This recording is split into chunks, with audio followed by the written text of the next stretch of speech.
Primeira Copa do Mundo disputada em continente asiático, o Brasil mostrou que sua produção de craques era ilimitada. É muito curioso a visão que as pessoas tinham do futebol brasileiro no início dos anos 2000 e como isso foi mudando no decorrer das Copas até a visão que nós temos hoje. Mas em alguma medida isso faz sentido, todo ano tinha um jogador brasileiro disputando ou ganhando o prêmio de melhor do mundo, e talvez seja muito natural que as coisas não se mantenham dessa forma, mas eu diria que quem viu essa época ficou um pouco mal acostumado. Então foram 7 jogos com 7 vitórias, adversários tradicionais como a Bélgica, Inglaterra e Alemanha. Foram vencidas com sobras. Os jogos dessa Copa aconteciam de madrugada, eu lembro muito pouco dessa Copa, lembro muito da chamada do jogo contra a Bélgica, eu lembro da reportagem do Fantástico sobre isso e lembro muito da final. Eu tenho vívida na minha memória a imagem do Oliver Kahn, o goleiro da Alemanha, triste na trave no pós-jogo, e aí eu também lembro dos vizinhos na rua soltando fogos e todo mundo muito alegre. É isso que eu lembro de 2002, mas retomando o almanaque, em campo os heróis se revezavam. Houve um dia de Ronaldo, artilheiro do Mundial com 8 gols e herói da final contra a Alemanha. Dia de Ronaldinho Gaúcho, autor da jogada magistral que terminou no gol de empate contra a Inglaterra e do gol da vitória. Dia de Rivaldo e dia de São Marcos. A Copa foi marcada por zebras, como a Argentina e a França, por exemplo, que foram eliminadas logo na primeira fase, e pelo sucesso da Coreia do Sul, quarta colocada, impulsionada pelos torcedores que pintavam os modernos estádios de vermelho e por arbitragens horrorosas. O Brasil foi superior a tudo isso, e a imagem que ficou foi o capitão Cafu erguendo a taça FIFA e gritando em plenos pulmões para sua esposa e torcedores de todo o Brasil e do mundo ouvirem: "Regina, eu te amo". A Copa foi realizada no Japão e na Coreia do Sul do dia 31 de maio a 30 de junho. Foram 64 jogos, 161 gols. Uma média de 2,52 gols. Média de público de 42.269 pessoas. Bom, e agora falando sobre o cinema, a regra da série é falar sobre o país sede e o país campeão. Como são 2 países sedes, vou falar do Japão e da Coreia. Mas antes vou pedir que você se inscreva no canal se não for inscrito, deixa o like e um comentário sobre a série. No momento eu tô falando só sobre Copa do Mundo, mas tem outros vídeos no canal, lendo textos, etc. Considere assistir se tiver interesse e logo mais eu retomo com outros assuntos. Bom, o episódio de hoje talvez seja o episódio que eu mais vá indicar filmes aqui, do que focar só em um filme ou 2. É um pecado, um sacrilégio, chame como quiser, o cinema japonês só nesse momento dessa série e só nesse recorte dos anos 2000. Mas eu já gravei um podcast falando sobre os primórdios do cinema japonês, porventura ele tá aqui no YouTube e eu vou colocar nos cards. Eventualmente posso trazer vídeos sobre outros momentos.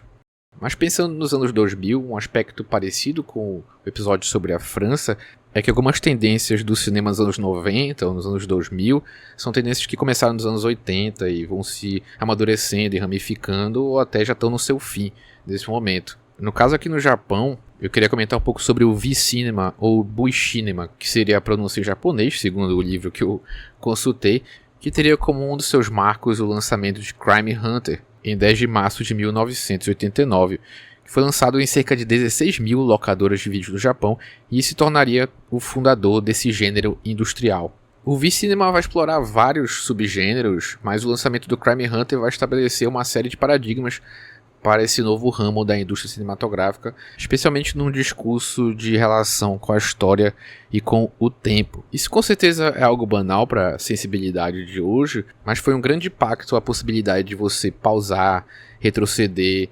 aproximar uma imagem, um vídeo ou um filme qualquer. Isso trouxe uma nova relação com a mídia, um novo campo de debate, e isso vai influenciar tematicamente e formalmente nos filmes. Por exemplo, em relação a tema, acho que não é à toa vários países, como eu citei até aqui, realizarem filmes com essa revisão do passado, com um olhar crítico, revisar esses momentos históricos, situações históricas relacionadas com guerra e com a própria cultura do país. Mas retomando a discussão do V-Cinema, existe um debate sobre essa possibilidade de colocar o Crime Hunter como esse primeiro. Já existia os OVAs, que são animações diretas para vídeo desde 83, a Bandai já produzia. Já existia também filmes de horror diretos para vídeos, como o Guinea Pig desde 80 também, do início da década de 80.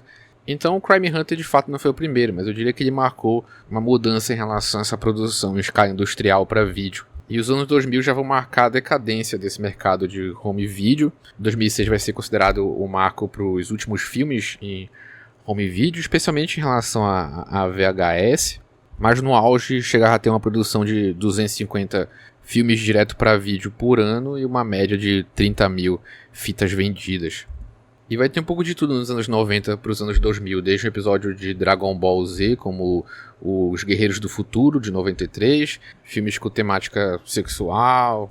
Vai ter uma retomada também dos filmes de Yakuza. Eu cito aqui o exemplo de O Cemitério de Honra, que é um Yakuza bem legal, esse é de 2002. Filmes de terror foram bastante beneficiados por esse mercado. Nesse momento surgiu o subgênero do J-Splatter, que é um tipo de filme de terror com violência gráfica extrema, um gore exagerado, efeitos visuais estilizados. Eu indicaria o Anatomia Extinction, dirigido pelo Yoshihiro Nishimura.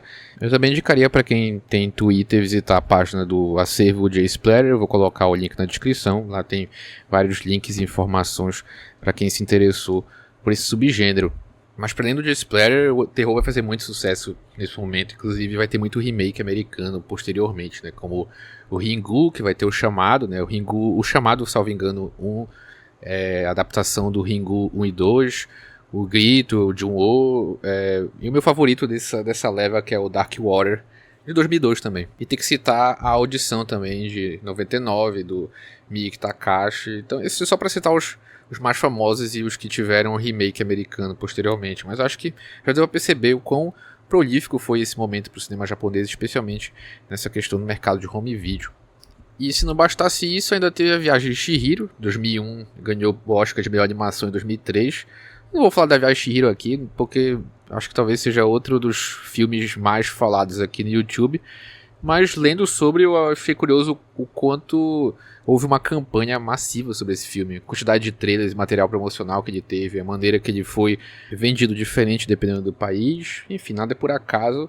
Mas eu não vou falar de Viagem de Chihiro, tem que citar, tá citado, mas deve ter um monte de vídeo aí explicando o final de Viagem de Chihiro, o que significa assado, cozido e frito, o vazio no cinema de Miyazaki, o amadurecimento da personagem, o que significa isso, o que significa X, Y, Z, a IA vai acabar com a arte. Enfim, nós não precisamos de mais um vídeo sobre a Viagem de Chihiro.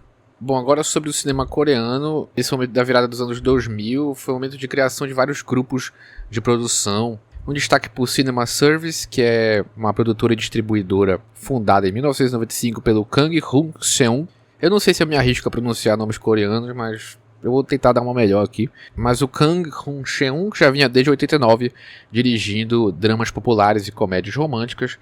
Só para citar o Two Cops, que é um filme policial de comédia de 93, teve uma sequência em 96. E o Kang ele vai se unir com o Kwang Jeong-won, também conhecido como padrinho de Chung Moo, poderoso e experiente proprietário da Seoul Cinema. O Kwang já vinha ao longo de 3 décadas formando uma rede de distribuição informal, cobrindo dezenas de cinemas locais. O Kwang negociou contratos lucrativos de distribuição direta com empresas americanas. Ele foi responsável pela exibição do Ghost, da Paramount, nos anos 90. E a união desses dois, né, do Kang e do Kwang, criou uma das empresas mais influentes de produção e distribuição na Coreia nos anos 90, que foi a Cinema Service, que distribuiu grandes sucessos hollywoodianos como O Senhor dos Anéis, Exterminador do Futuro 3.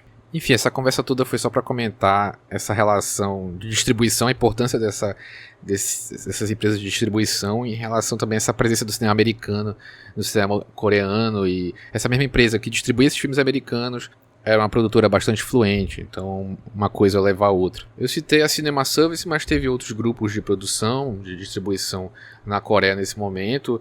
Teve um coletivo feminista fundado pela Byung Young-jun, que fez parte de uma geração de diretoras da década de 90. O coletivo é o Baritel. Antes disso, ela foi parte de um coletivo de cinema independente, que era composto por homens. Então, a minha impressão é que o cinema coreano, nesse momento, tinha muito essa criação de grupos e coletivos, sejam grupos maiores de distribuição e produção, que tinha essa ligação com Hollywood, por exemplo, e esses grupos menores de cinema independente, ou cinema feminista. Eu ia trazer um filme da Byung Young-jun, só que eu não encontrei em canto nenhum. Era um filme que encaixava na série, que é um filme de 2002, O Ardor, que é um drama erótico que acompanha o despertar sexual de uma mulher de meia idade. Mas fica a citação, quem sabe alguma boa alma que assistir esse vídeo não encontre. Mas essa relação com Hollywood, essa relação com o cinema americano também vai produzir filmes que subvertem os clichês do cinema americano. vai produzir aquela figura do diretor cinéfilo, como o Tarantino, e 3 diretores se destacam bastante nesse momento dos anos 2000, especialmente aqui no ocidente, né, que é o Park Chan-wook, o Kim Jin-ho e o Bong Joon-ho. Eles cresceram no auge dos cineclubes universitários, na expansão do mercado de home video dos anos 80, então alugavam muitas fitas, e eles tiveram acesso a muitos filmes ocidentais graças à rede de TV das Forças Armadas Americanas. Bom, Bong Joon-ho, para quem não está juntando o nome, a figura, é o diretor do Parasita, de 2019, mas aí em 2003, um dos grandes sucessos dele vai ser Memórias de um Assassino. E em 2003 também, para citar um filme do Kim Jin-ho, a gente teve Uma História de Duas Irmãs, que é um filme de terror coreano, então também existia uma produção interessante de terror coreano. O filme foi localizado aqui no Brasil como Medo. Mas dos 3 eu vou destacar aqui o Park Chan-wook, que pelo menos nesse início dos anos 2000 ele foi o que teve mais sucesso com a trilogia da Vingança, com Sympathy for Mr. Vengeance de 2002, Old Boy de 2003, Lady Vengeance de 2005, mas nos anos 2000, que é o filme que eu vou falar aqui, ele realizou Joint Secret Area, que foi, no lançamento, a maior bilheteria da história do cinema coreano.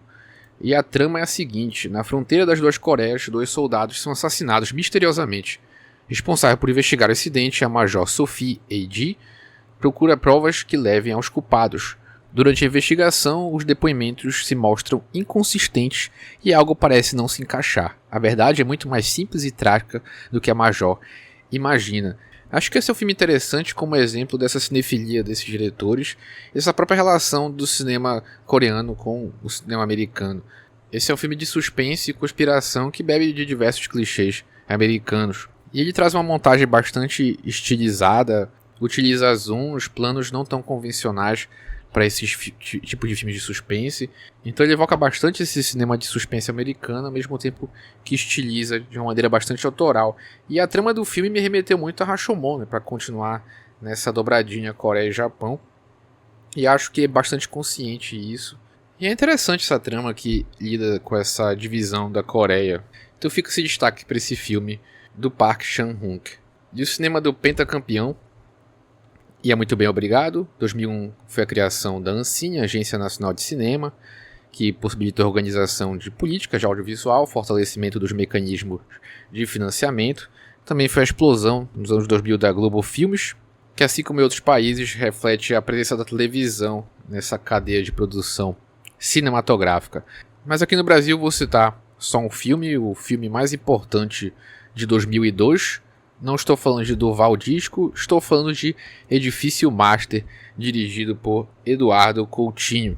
Até agora eu não citei nenhum documentário nessa série, então acho que vale muito a pena citar esse e recomendar para quem ainda não pôde assistir. Então Edifício Master é um filme que acompanha a rotina e as histórias de vida de dezenas de moradores de um famoso e populoso prédio residencial em Copacabana, no Rio de Janeiro, transformando relatos comuns em um profundo retrato social e humano.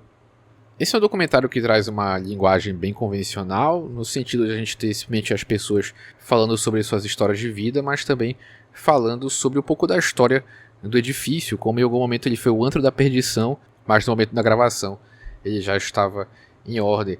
Me chamou a atenção que, apesar desse formato mais convencional, em alguns momentos a gente tem quase um diálogo do Eduardo Coutinho com essas pessoas. Ele é bem frontal em alguns momentos nas perguntas e indagar questões mais particulares, mais pesadas até, e as pessoas respondem sem nenhum tipo de constrangimento.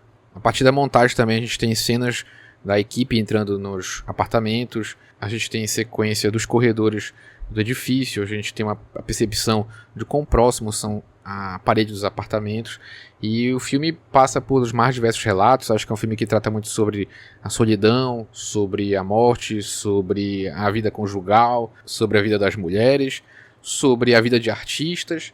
Enfim, eu diria que essa é uma das produções mais relevantes do cinema brasileiro dessa primeira década dos anos 2000. Eventualmente posso até fazer um videocrítica doc aqui sobre esse filme, mas por hora eu escolhi ele para representar o último filme brasileiro que vai aparecer aqui, o filme do Pentacampeão, e o filme que encerra a Copa do Mundo de 2002, de mais um episódio da brevíssima história do cinema através das Copas. Próximo episódio, 2006, Alemanha e Itália. Obrigado pela atenção e até o próximo vídeo.